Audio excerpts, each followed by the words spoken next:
اب مسجد سے لے کے حرم تک قنوت نازلہ پڑھتے رہے، کچھ نہیں ہو رہا ہے.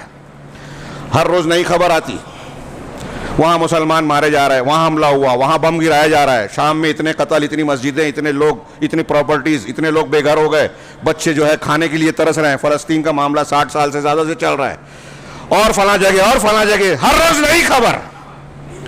کیوں؟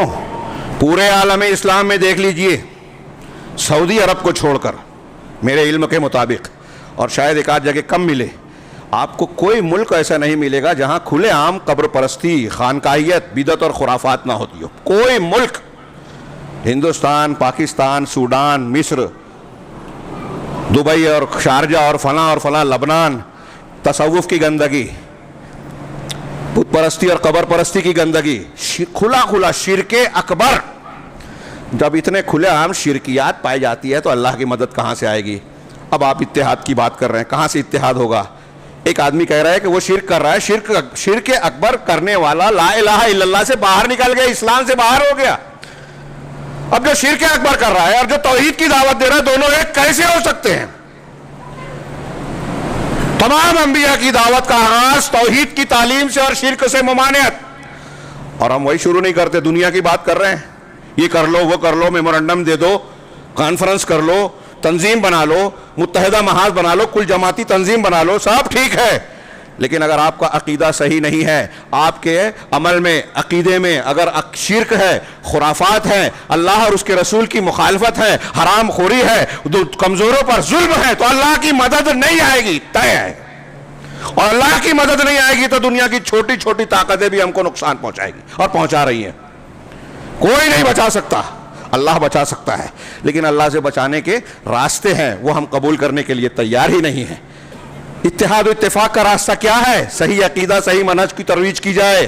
ہمارے درمیان اختلاف کی بنیاد یہ نہیں ہے جو ہم کہہ رہے ہیں کہ قرآن حدیث سے کہ توحید اختیار کر لو. کچھ لوگ بولیں گے کہ یہ اختلافی بات کر رہے ہیں. نہیں، ہم اتحادی بات کر رہے ہیں. جب ہم یہ کہتے ہیں کہ شرک کو ختم کرو، خرافات کو ختم کرو، یہ تقلیدی اور فلاں بنیاد پر جو اختلافات ہیں اسے ختم کرو، یہ نئے نئے افکار اور نئے نئے مفکرین جو پیدا ہو رہے ہیں، نئے نئے مناہج پیش کر رہے ہیں، کہیں تصوف ہے، کہیں رافضیت ہے، کہیں خارجیت ہے، کہیں باطنیت ہے، کہیں سیاسی اسلام ہے. اس نے مسلمانوں کو الگ الگ کر رکھا ہے، اختلاف پیدا کر رکھا ہے. ان سب کو ختم کر کے جناب محمد رسول اللہ صلی اللہ علیہ وسلم والا دین اختیار کیا جائے. توحید سے ہی ساری. ابھی کچھ لوگ اس کا مذاق اڑاتے ہیں. میں نے کچھ دنوں پہلے ایک پوسٹ دیکھی، اس میں کسی نے لکھا عربی میں کہ ایک طرف قیمتیں بڑھ رہی ہیں، مہنگائی بڑھ رہی ہے، اور ہمارا عالم جو ہے وہ توحید کی بات کرتا ہے اور اصول ثلاثہ پڑھا رہا ہے. یہ جہالت کی انتہا ہے کہ خود تو جاہل ہے اور جہالت کا مظاہرہ بھی کرتے ہیں. قیمتیں بڑھ رہی ہیں تو توحید نہیں پڑھا جائے، کیا پڑھائی جائے؟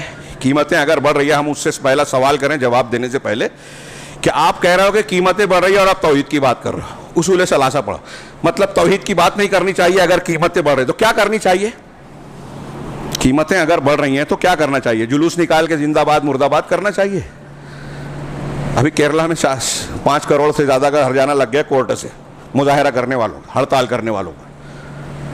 خاص طور سے آپ کے لیے یہ قانون بہت تیزی سے نافذ ہوتا ہے. تو بتائیے کیا کرنا چاہیے؟ قرآن کہہ رہا ہے لو ان اہل القری آمنوا واتقوا لفتحنا علیہم برکات من السماء والارض، کہ اگر اہل قرآن ایمان لے آئیں، تقوی اختیار کریں، تو ہم آسمانوں اور زمین کی برکت کا دروازہ کھول دیں گے. یہ قرآن کی آیت ہے، مانتے ہو کہ نہیں مانتے ہو؟ ایمان لاؤ گے تقوی تو کہاں سے آئے گا ایمان؟ توحید سے، اصول ثلاثہ ہی سے آئے گا. یہ جاہل کو سمجھ میں نہیں آتا. قرآن کہہ رہا ہے، قرآن کو نہیں مانتا. قرآن کہتا ہے وَمَنْ أَعْرَضَ عَنْ ذِكْرِي فَإِنَّ لَهُ مَعِيشَةً ضَنْكًا، جو میرے ذکر سے، میری شریعت سے اعراض کرے گا تو اس کے لیے تنگ زندگی ہے، مہنگائی بڑھے گی. ذکر سے اعراض کرے گا، توحید سے منہ موڑے گا تو تنگ زندگی ملے گی. قرآن کہہ رہا ہے من عمل صالحا من ذکر او انثى وهو مؤمن فلنحيينه حیاتا طیبہ، جو نیک عمل کرے گا اس حالت میں کہ وہ مومن ہو، ہاں جو نیک عمل کرے گا وہ مرد ہو یا عورت، اس حالت میں کہ وہ مومن ہو تو ہم اسے خوشگوار زندگی دیں گے، مہنگائی سے بچائیں گے. اس میں شامل ہے خوشگوار زندگی میں. تنگ زندگی میں مہنگائی بھی ہے، خوشگوار زندگی میں سستائی ہے یا سہولت ہے.